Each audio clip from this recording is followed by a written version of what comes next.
college football playoffs are right around the corner. This college football season has been electric. There's been a lot of controversy around the way the playoff bracket has been set up, the way it is worked. However, despite all the drama, I think this college football playoff season is going to be electric, just like it was last year. Now, the first matchup we have tonight, it is the number 8 seed Oklahoma versus the number 9 seed Alabama. So obviously it's in Boomer Sooner territory, but I think this one's going to be a repeat of what happened in the regular season, except a blowout this time. I've got Bama taking it to the Sooners. Both these teams haven't really necessarily looked great, kind of limping their way into the playoffs. That Sooner offense has been terrible. So I'm going to go with Bama. Yeah, I'm right there with you with Bama. The Sooners don't look great. I would say Bama has looked better over the last couple weeks compared to earlier on in the season. And they did beat Oklahoma once before. We just need them to do it again. So I have Bama moving on as well. Next, we have James Madison, JMU, the 12 seed at number 5, Oregon.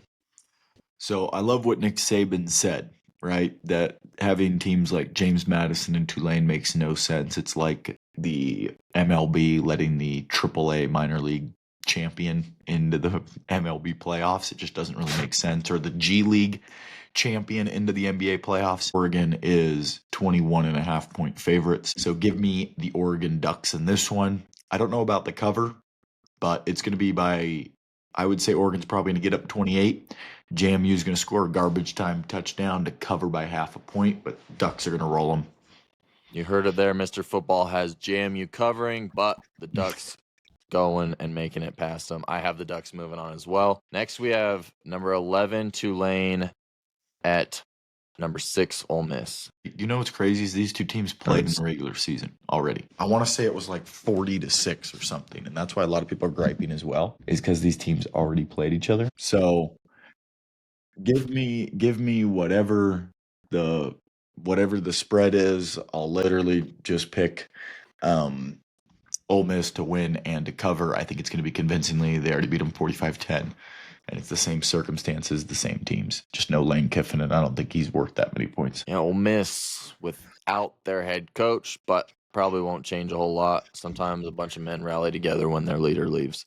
I have Ole Miss moving on as well. That's a pretty easy and simple pick. Ole Miss has been on fire this season. Now, obviously, with Lane Kiffin out, we'll see if that continues, but I could see it. And then the first game of the day, we have Miami, the 10 spot at number 7, Texas A&M. Give me the only upset of the first round. I'm going to take number 10 Miami to win. Texas A&M didn't play anybody. You can go look at the SEC rankings and just go to the very bottom half, and those are all the teams Texas A&M played. They played like one super legitimate opponent, and they lost to that team, and that team's not even in the college football playoff. So give me Miami. Their offense is better. They're getting up for this game. I think their coaching's even better. So give me number 10 Miami to upset them. I was hoping we went a different direction with this, but I agree. I have actually surprisingly liked what I've seen from Carson Beck this season. I don't necessarily believe in anything I see from Texas A&M. So that's going to get us out of the first round. Now this is where it gets fun. We have number 5 Oregon at Texas Tech, 4 spot. This one's probably the toughest one for me to pick because Texas Tech, I've watched them play closely, and I really don't like their quarterback against good defenses or good teams, and their defense has looked super legit. So that's where I'm kind of struggling on this one, but I'm going to go with Texas Tech. I bet the spread will be the Ducks favored, even though they're at Texas Tech, and Texas Tech's the lower seed. But I'm going to take the team at home with additional rest, and I'm going to have them getting a sneaky win. Yeah, I kind of was in the same spot. I was back and forth for similar reasons. I think Oregon plays great all-around football. Now, their schedule wasn't the craziest this year, but they got a quarterback that he has potential. He's really raw. He needs to make his draft stock go up. I want to see him ball out, and if he can ball out during the college football playoffs, that will get me excited for him come draft time. So I'm gonna take Oregon to move on in this one.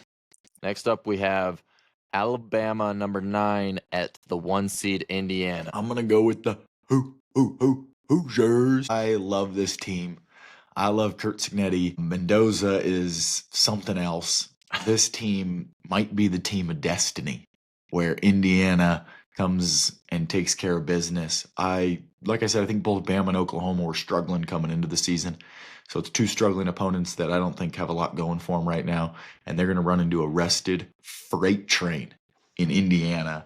Give me the Hoosiers. If you told me 5 years ago that Indiana was going to be the 1 seed in college football, but yeah, I'm right there with you. Indiana's played amazing. I love this Indiana team. I have them easily moving on from Bama. Next, we have Ole Miss at Georgia. I'm gonna be boring again here. Well, I guess the first game wasn't boring, the Oregon Texas Tech one, but I'm gonna go with the Georgia Bulldogs on this one. I like Ole Miss to obviously rout Tulane, but I just feel like they lost their coach, and maybe you could say that they're going to be playing with more fire, more passion. I'm going to argue that it's been a lot of distraction for them. Georgia has extra rest, and yeah, I have Georgia getting it done. Yeah, Ole Miss, one of the hottest teams in football. If Lane Kiffin was still coaching this team, I could maybe talk myself up into an upset here, but I'm right there with you. The boring pick. Georgia does move on. They've been playing great ball over the last few weeks. I don't know how much. I'm kind of iffy on Gunnar Stockton. Again, he's a young quarterback. We'll see what happens come college football, and we've taken a lot of these boring picks so far. So college football's full of upsets. Hopefully, that's what we get. I hope we're wrong in this, but I do have Georgia moving on, and I think all around they play great ball. Next, we have Miami at Ohio State. I think Ohio State has the best players in the college football playoff. I think they're going to be too much for Miami. I just have a hard time seeing Miami winning 2 in a row here, so I'm going to go with the juggernaut Ohio State. Yeah, I'm right there with you. Ohio State moves on with ease. Okay, we have, I guess for me, I have Oregon at Indiana. You have Texas Tech at Indiana. Yeah, I'm going with the Hoosiers. Team of destiny, baby. I obviously have Texas Tech in there. I think Indiana is too well coached. I think they play too good of defense. I think they come up clutch when they need to on offense. Give me the team of destiny to make the CFP championship. I think this game might be closer than we might initially think. For me, I have Oregon, Indiana. I do have Indiana moving on regardless, though. Even if Texas Tech is there, I have them moving on as well. Okay, now Georgia. We both have Georgia and Ohio State. Who you got making it to the college football national championship? This one is probably the second hardest game for me to pick because Ohio State, they have the best players in all of football. I do think Georgia's better coached. I think Agreed. I really am not a huge fan of Julian Sand, the quarterback for Ohio State. But that being said, I think Ohio State is too much. So I'm going to go with the Buckeyes making the CFP finals. Yeah, I'm glad you brought up Julian Sand. I agree. Georgia's the better coach team. I think all around Ohio State has the better overall talent, especially when you look at the defensive end. Now, Georgia's no slack on the defensive end.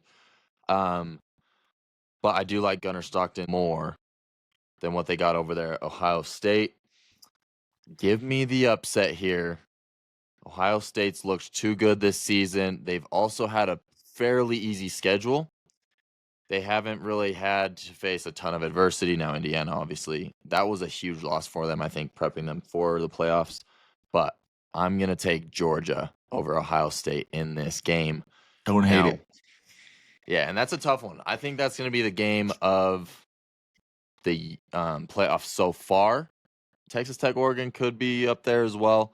But now we get into the championship game. And last year, the championship was, even though it was a blowout early on last year, it ended up being a good game. Notre Dame fought back. Ohio State ended up taking it all. Now you have Ohio State back to get another one against Indiana. Who do you got winning?